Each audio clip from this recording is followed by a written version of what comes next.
sebenarnya saya kenapa? Apakah ini saya mau mati? Rasanya mau menangis, mau teriak, mau minta tolong.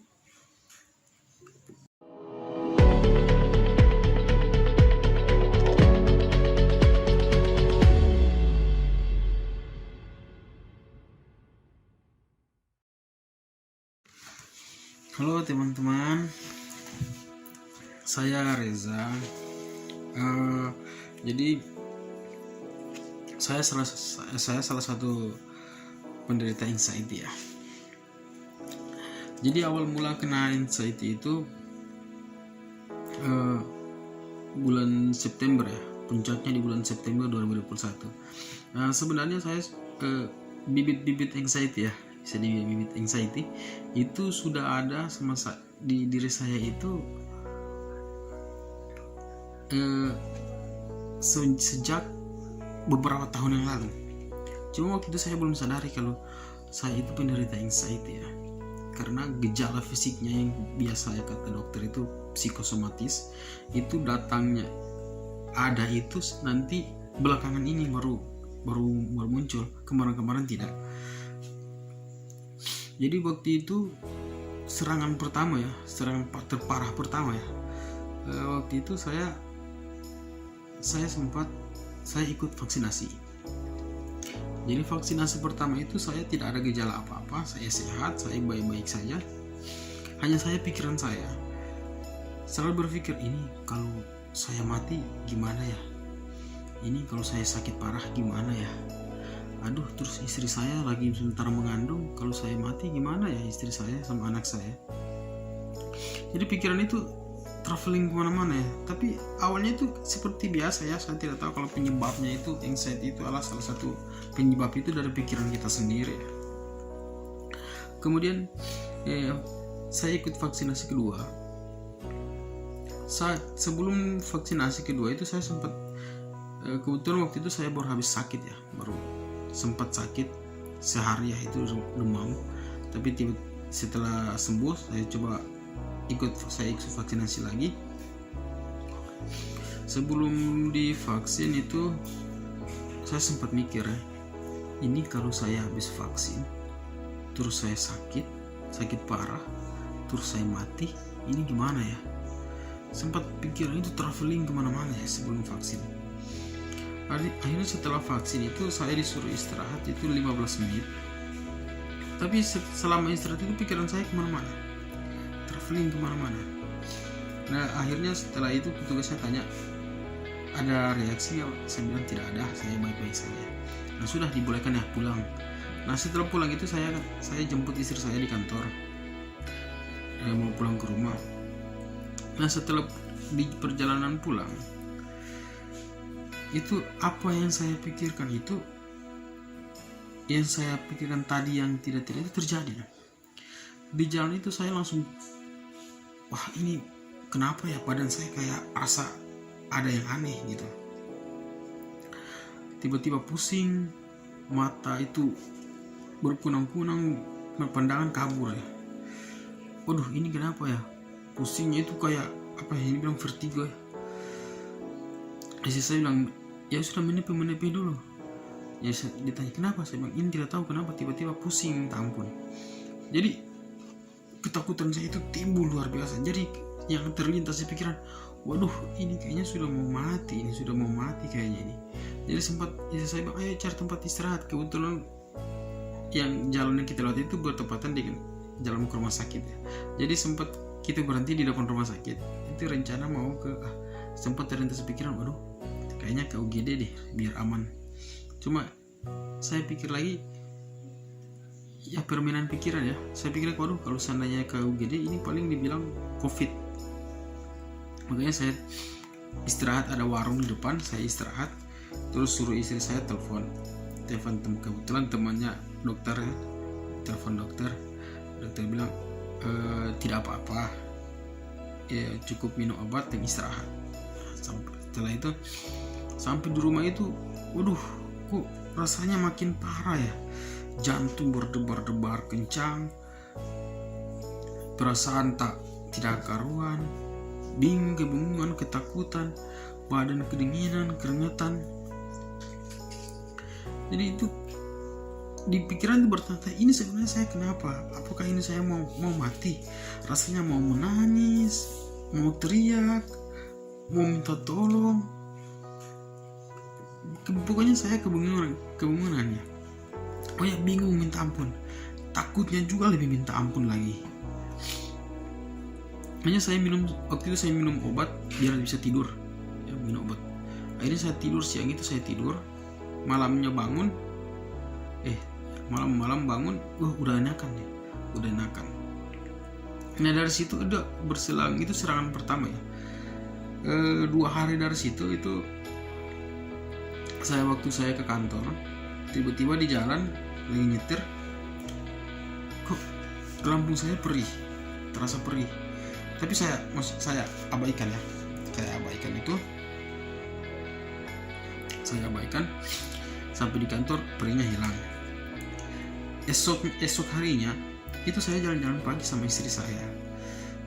Waktu jalan-jalan pagi, pas udah mau lagi ya, kurang lebih 200 meter ya sampai mau balik ke rumah, itu rasanya napas saya kok mulai sesak ya. Maksudnya tarik napas agak susah, buangnya juga gimana ya, agak buangnya susah, diikuti dengan ketakutan.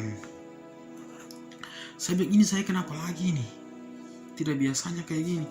Terus saking takutnya saya lari pulang ke rumah. Sampai di rumah saya istirahat enakan lagi, baikan lagi. Nah malamnya lagi saya kena serangan begitu lagi. Malamnya itu lagi, itu pas tengah malam asik-asik baring-baring, tiba-tiba napas, loh kok napas saya sesak ya, jantung saya berdebar kencang sekali. Ketakutan itu luar biasa lagi teman-teman. Saya sempat mikir, waduh, ini sudah puncaknya ya, jantung berdebar kencang sekali, ini puncaknya, saya sudah mau mati nih. Sampai waktu itu mau ke rumah sakit lagi, takut lagi, jangan nanti dikira COVID lagi ya. Jadi niat ke rumah sakit batal lagi, nggak jadi. Terus teleponlah sepupu saya sama ipar saya datang. Terus katanya, ini mungkin lambung, ini mungkin asam lambung. Nah saya dikasih obat asam lambung, saya minum, nah sudah agak tenang setelah melewati masa-masa yang sulit ya, itu saya tenang. Nah besoknya saya ke rumah sakit, periksa, saya jelaskan sama dokter saya begini. Kata dokter, kok lebih ke paniknya ya, ini kayaknya gangguan cemas ini. Jadi saya bilang, kok masa cuma gangguan cemas, saya sampai jantung saya berdebar, sampai pusing, mau jatuh, mau pingsan, rasa mau mati, ketakutan. Sama dokter bilang untuk meyakinkan kita coba USG, kalau memang asam lambung kita USG. Nah waktu di USG hasilnya itu ternyata normal teman-teman. Kata dokter, ini lambungnya baik-baik saja, lambungnya sehat. Berarti yang masalahnya ini pikiran, bukan pada lambungnya. Nah saya nggak percaya ya, saya nggak percaya begitu saja kata dokter ya. Maksudnya belum yakin kalau ini cuma asam lambung doang. Saya pulang, saya konsumsi obat asam lambung itu sekitar berapa mingguan ya, hampir 1 bulan. Itu nggak ada perubahan.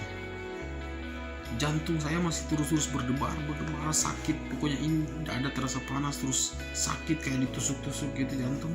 Maksudnya jantung saya dada. Kayak ditusuk-tusuk. Terus saya putuskan lagi, saya kayaknya harus ke dokter lagi, dokter penyakit. Terus saya ke dokter lagi, periksa lagi dokter yang berbeda ya. Terus ditanya keluhannya apa-apa.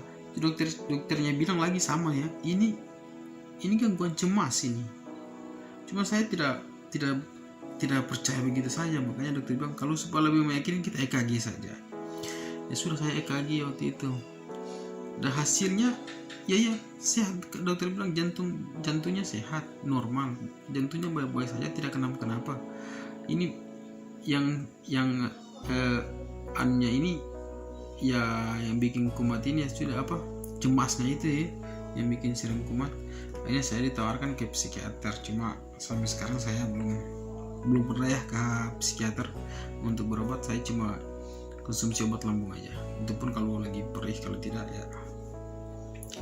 Dan selama kena anxiety ya teman-teman, pokoknya segala aktivitas itu berantakan ya, kerjaan berantakan, pokoknya semuanya berantakan. Mau mandi saja takut, mau keluar rumah takut, mau pergi jauh saja karena berpikiran, waduh gimana ya kalau seandainya di jalan saya jatuh, terus saya kenapa tidak ada yang menolongin.